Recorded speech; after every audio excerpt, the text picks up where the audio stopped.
నీవు నీ సేవకునికి చేసిన సమస్తమైన ఉపకారములకును సమస్త సత్యమునకును అపాత్రుడను.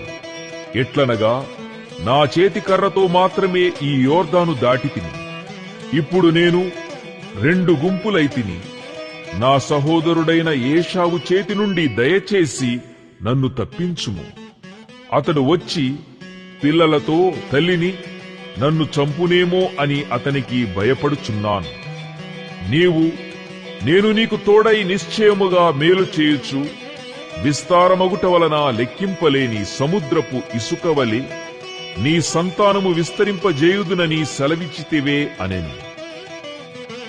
అతడు అక్కడ ఆ రాత్రి గడిపి తాను సంపాదించిన దానిలో తన అన్నయైన ఏశావు కొరకు ఒక కానుకను అనగా 200 మేకలను 20 మేకపోతులను 200 గొర్రెలను 20 పొట్టేళ్లను 30 పాడి ఒంటెలను వాటి పిల్లలను 40 ఆవులను 10 ఆబోతులను 20 ఆడుగాడిదలను 10 గాడిద పిల్లలను తీసుకొని మందమందను వేరువేరుగా తన దాసుల చేతికప్పగించి, మీరు మందమందకు నడుమ ఎడముంచి నాకంటే ముందుగా సాగిపొండని తన దాసులతో చెప్పెను.